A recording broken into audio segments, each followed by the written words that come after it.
First of all, thank you all for being here. Appreciate you being here every Monday. It means a lot to our guys. Big win for our program. Biggest win that we've had in my 2 years here. Southern Miss is a very good football team. Obviously, last year's Conference USA runner-up, and they are on pace to do that again. Weird game in a game that was looked at as two really good quarterbacks going against each other. Turned out to not be that. I know our guy didn't play his best, and I don't think their quarterback played his best either. But really proud of our guys' effort and their grit. Handled the delay well. 15-minute warm-up, and we put the ball down and played, and I thought they handled that and never blinked.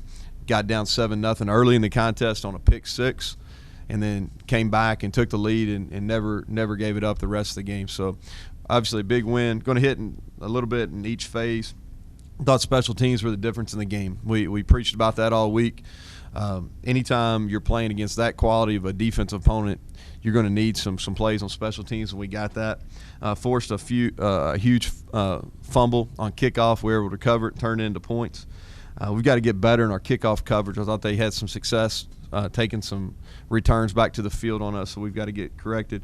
Stopped a fake punt. Our net punting was 41, almost 41 per punt, and that was a really good job. We did a much improved job on our coverage lanes on the punt team. We had good operations, and that's something that's just assumed when it's wet. I thought our holder, Caleb Barker, did a nice job. Both of our snappers, Polk and Fuller, and then Ryan Kay did a great job catching the snaps as well. 3 or 4 out of field goals, that ended up being the difference in the game.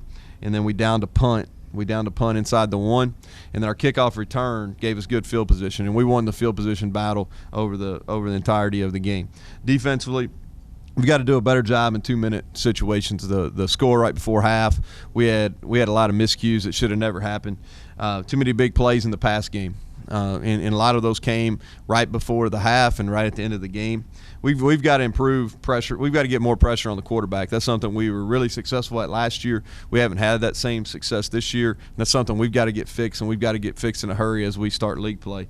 We did force 2 interceptions that were big. Big contribution from our backups. You look at the people that played and the people that contributed on defense, a lot of backups in there, and I think that speaks well to our coaching staff for getting those guys ready. And then we did a tremendous job on 3rd and 4th down defensively. And I thought the turnovers and our ability to turn those into points were, along with special teams, were another contributing factor in us winning. And probably our lack of doing that the week before at Clemson were the determining factor in us losing that game rather than winning it. Offensively, our passing game was non-existent. Our quarterbacks and our receivers must play better. Not pleased with how we performed at those positions in this game. Third downs, I'm going to get questions about that, and part of that, I need to give credit to Southern Miss's defense. They're good. I think they're going to be one of the nationally ranked defenses at the end of the year when they get through playing. I don't ever look at just 3rd down. I always look at 3rd and 4th down combined. So I think we are 3 of 18 on 3rd downs, 2 of 2 on 4th downs. I look at that as 5 of 18 because what I'm looking at is potential series-ending downs. So we were 5 of 18, not good enough. We've got to figure out a way to get better, and I think that a lot of that goes back to our quarterbacks and receivers. They've got to play better, and they did not play as well as they need to during the entire game, especially on 3rd downs. We settled for too many field goals. We've got to turn those into touchdowns. It didn't come back to haunt us, but it will later in the year. The real positive: 0 fumbles in a wet conditions, 100% in the red zone getting points, and we controlled the game throughout. We talked about that after the game, and then we ran the ball really effectively. The best of the O-lines played in the running game against a team that moves a lot up front since I've been here, and then obviously Jordan Chum played extremely well. This week's award winners coming off a win. We always hand out awards to win. We want to celebrate. Winning's hard, and I don't think sometimes we do a good enough job. But offensively, Jordan Chum was our offensive player of the week. 36 rushes, 181 yards, and a touchdown. I really thought that he played well enough to warrant league player of the week honors. I know Elijah McGuire, who's a really good player down at Lafayette, had a good game as well. I'd like to see them be because what Chun did against a great defense, I'd like to see him rewarded for that. But I do understand because McGuire had a tremendous game. O-lineman of the week, Antonio Garcia, played 88 snaps, only had 3 negative plays, been really consistent all year. Defensively, Justin Lucas, highest graded player on defense, had 7 tackles, and did a great job in communications. Josh Marshall also was up for consideration for that. He had a big pick there that led to the deciding points. Ryan Kay, special teams player for us and for the league, three field goals, 40.8 punt average, down one inside the one, so that's huge. Our scout team players on offense, wide receiver Alvin Bryant, our safety Kyler Knudsen, special teams Clark Quisenberry, and then our final 2 awards, our Spirit Award, Corey McCullers Spirit Award, best guy on the sideline was John Johnson, who was under the weather but still did a great job providing really good energy on our sideline. And then our Nathan Harris Service Award that goes to a teammate that serves others on our team goes to Jay Dye. So want to recognize those guys, appreciate their contributions. Flipping over to our conference opener, New Mexico State. Excited about starting this conference season at home. You know, we talked about 3 preseason games. We're sitting here 2-1 with a near defeat to Clemson. So proud of how our guys performed in the preseason, and it's time to play the games they're going to count. New Mexico State's playing really well right now. Able to beat a rival in New Mexico, and I think New Mexico is one of the best rushing teams in the country, and then played really well at Kentucky. Had a chance to win that game into the second half. Offensively, Doug Martin, their head coach, calls their plays, and I think he does a great job mixing up runs and passes, gives different looks each week. And running back Larry Rose, you know, I'm expecting him to play until I hear something different. One of the best guys in our league, just as far as people. Really a big fan of him. Like watching him play. He was Offensive Player of the Year last year in our conference, and just a tremendous player. So we're going to get ready for him. Their quarterback Tyler Roberts, who missed last season, is back. He's a dual threat guy.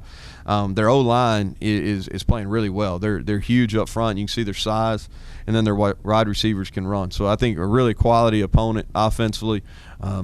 And then defensively, much improved unit, new defensive coordinator. They're attacking more. They're going to have some confidence coming in. They've given up some yards, but not as many points. You know, they gave up last week's a little bit deceiving because the special teams and some turnovers gave them some short fields. But an improved unit. Special teams, their specialists are playing real well. Their kicker has 12 touchbacks, and their punter's done a nice job flipping the field position. So before I take questions, I also want to make you aware, make our fans aware that this is the Extra Yard for Teachers Week. It's a college football playoff initiative, and we'll be taking part on this home game this week. It's teachers make a tremendous impact, you know, in the lives of young people. And I know for me, I can sit here and I can rattle off a bunch of teachers that made an impact in my life. As you all know, I'm a product of educators. My wife, she's staying home with our kids now, and we're blessed to do that. But she's a teacher and will be a teacher again. My mother and dad were both teachers. Both of my in-laws are teachers. 3 out of my 4 grandparents. So I'm a product of educators, and you know, it's our way of saying thanks and showing our appreciation for the teachers. So we're expecting, hopefully, we'll get a big crowd of teachers, and we're going to do some things during the game as far as promotion, recognizing some teachers. So I invite all educators in the area to come out, and we look forward to honoring you. But last thing I want to hit on, we've played two really good football games against really good people away from home, and it's been a few weeks since we've been home, and I know we've got a lot of momentum here with our fan base, and it's my expectation that we'll have a really good crowd here at Veterans Stadium on Saturday night for a 6 p.m. kickoff. I know our students will be here, and they're gonna have a really good time, and I invite everybody out. It's going to be a tremendous game. Two opponents that are looking for conference success this year. So hopefully we'll have a big turnout. With that, I'll answer questions. How much does that win kind of spark you going into this first stretch of conference play? Well, I think we're playing with a lot of confidence now after the last 2 weeks. What we've got to do is we've got to make sure. The negative of that is if we've played two really good football teams and two games that were really physical, a lot of plays. You look at them, and we've had 2 4-hour games. And 2 games that almost 500 plays in 2 weeks, offense, defense, special teams. So we've come out of them relatively healthy for the amount of physicality that was involved in both those games. But we've still got to manage our guys. We got to make sure that we've got energy going into the game. So that's up to the coaching staff. But our guys will be playing with a lot of confidence. I think as a coaching staff, we have more confidence because we know what to expect now. Our guys have answered the bell, so to speak, So we'll be confident. We just got to make sure physically that we're ready to play. You said last week that this was a measuring stick for this team. Where does this team measure up after this win? Well, they went on the road and beat a quality opponent and handled adversity, not only in the weather, falling down early in the contest. And I thought when Southern Miss made a run there to tie it up coming out of halftime, all of a sudden we're kicking a field goal with a little over a minute to go in the first half with a chance to extend it to 17. And then the next time we get the ball back, it's tied. And so thought our guys handled that adversity in a place. In Southern Miss, that was a great atmosphere. Their people do a tremendous job with game management. I thought their fans were loud. I think it's a good prelude to what a closed-in facility looks like. Their stadium is horseshoed, and I thought the noise stayed in there really well. I thought our guys handled that atmosphere and were able to respond. Coach, talk about, Jordan Shun, about how much really done for this offense, especially when the passing game struggled, but he's been very good. Well, he stepped up. I think it goes back to a year ago when he got injured. And really wasn't playing that great of football at the time, honestly. And Brandon Burks went on, had a tremendous year last year for us, but his time away, not only in the fall, but really only went through one or two spring football practices because of another injury. I think he found his desire, found his hunger for wanting to be a player. He's been, if not our best practice player through fall camp and into the season, if not our best, within he's in the conversation. So proud of how he's responded from that. And then he's carried us. He really carried us last week, and we handed him the ball. I don't necessarily ever want to get him 36 carries again, but I thought he got better as it went.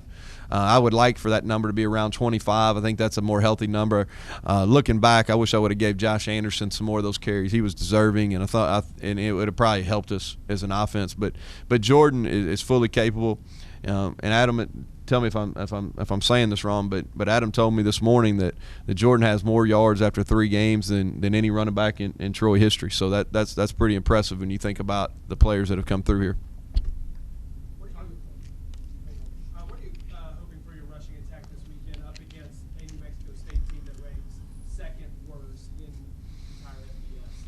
Yeah. Well, I think there's a couple things. I think, first of all, that's probably a little misguided because they played New Mexico, who's one of the top rushing teams in the country over the last 3 years, and they rely on the rushing attack. Same with UTEP. UTEP is a running football team, and then Kentucky has got one of the most electric running backs in the country in Boone Williams. So I think you got to look at it. They've struggled a little bit against the run, obviously statistically, but I think you also got to give some credit to who they've played. They've played 2 really good rushing football teams. Okay, so I think that Jordan Chun's been our best player on offense without any question. I don't even know if there's a conversation about that. So we're going to rely heavily on him. We're starting to figure out who we are as an offensive unit, and he's going to lead the way. So we've got to figure out ways that we can get him going and get him started. And so I think that I don't know if we do anything different because they've struggled against the run, other than featuring what's been our best player. Talk about the emotions after that win. I saw a bunch of pictures. I didn't get a chance to get out there, but everybody seemed hyped and happy after that one. When do you turn the page and get back to work? Yeah, what we do on Mondays, we bring them in and we basically split. We spend half our meeting time kind of reviewing the past game and wrapping that up. Then we eat dinner, come back, and preview the opponent. So right after that review session, we'll be done with Southern Miss. We'll move on, proud of it. But now we're getting into the games that count. And that's the way we presented this schedule to our team is 3 preseason games. So our team, they'll understand. They're starting to mature. They'll understand that we're turning the page and getting ready. But it was an emotional win. I think when you go on the road, we had several guys from the state of Mississippi. A lot of the guys on both sides knew each other, so really emotional win and going on the road to do so. But we'll put that thing to rest probably today by about 5 o'clock. What do you attribute to the offensive line success? I know there were some concerns with the depth, youth, and things like that, but it seems like they have fallen into place with giving up a few sacks in the running game. Well, it starts with coaching. Matt Moore's done a really good job with those guys up front, and we've got 2 seniors at tackle that have played a lot of football here, Antonio Garcia and Tyler Lassiter. Those guys have played a lot of football, and they're doing a good job. And then Deontay Crumity coming along at that center position has been the difference. He's been the difference there and been consistent. Extremely proud of him the last 2 weeks going against two really good players. 94 for Southern Miss was tremendous. I mean, he was a really, really good football player. I can't say that enough. And Crumedy held his own. And then obviously the week before he went against a kid that's probably going to be a first-round draft pick. So so proud of what he's done. At guards, Xavier Fields probably played his best game that he's played here in the game on Saturday. We still got to be more consistent with those two, and we're going to continue to look for ways to get some of those young guys in the game as well. But Coach Moore's done a good job. Those guys have worked hard. We're getting some continuity up front also.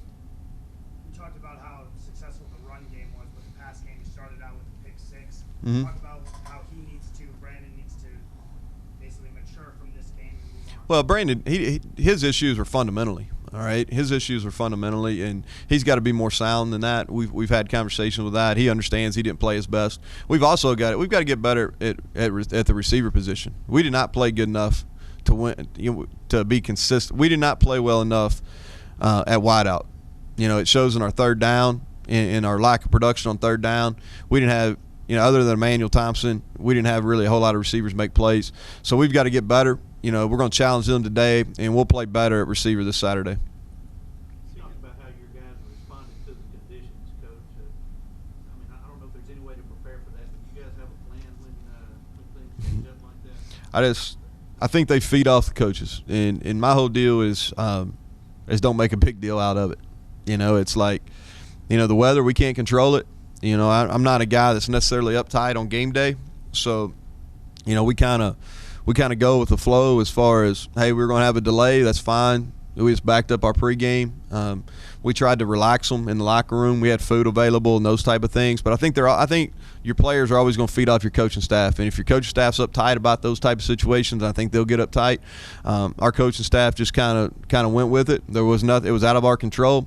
Basically told us we were going to have 15 minutes to warm up, and then we were going to play. So we condensed our warm-up, which is usually a 30 to 40-minute process, into 15 minutes, and sold our guys on it and got them ready to play. And it was wet, and really we're unsure when we were going to get the thing kicked off. I think we were fortunate in the fact that we didn't have a stoppage in play.